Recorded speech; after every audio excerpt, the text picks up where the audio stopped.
अब मैं अगले सवाल पर आता हूँ। क्वेश्चन नंबर 4 लिखा हुआ नीचे दिए गए कथन सत्य है या असत्य, कारण के साथ अपने उत्तर दीजिए।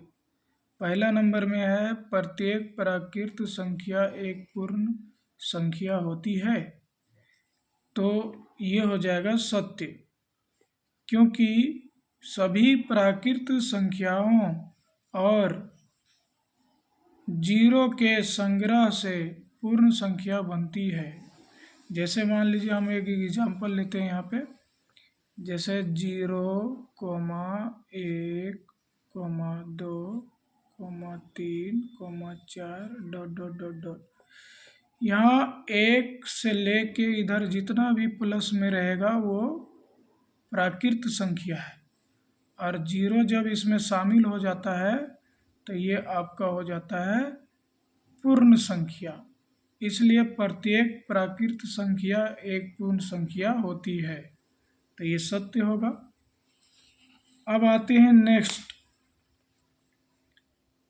दूसरा नंबर सवाल, प्रत्येक पूर्णांक एक पूर्ण संख्या होती है, तो इसका आंसर मैंने लिखा हुआ है असत्य है,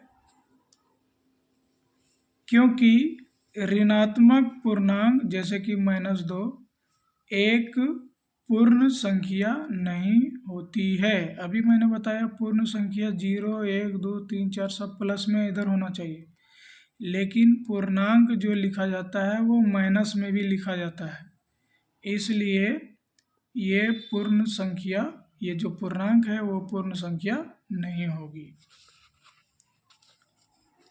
अब आपके बीच में थर्ड सवाल आता है, प्रत्येक परिमेय संख्या एक पूर्ण संख्या होती है, तो इसका मैंने आंसर लिखा हुआ है असत्य होगा, क्योंकि परिमेय संख्या आप बट्टा में भी लिखते हैं p/q के रूप में, तो 3/2 हो गया, 5/2 हो गया, ये परिमेय संख्या तो है इत्यादि। जो पूर्ण संख्या नहीं होती है, इसको आप भागा लगाइएगा पॉइंट वगैरह में आएगा, इस तरह से पूर्ण संख्या आपको नहीं मिलेगा,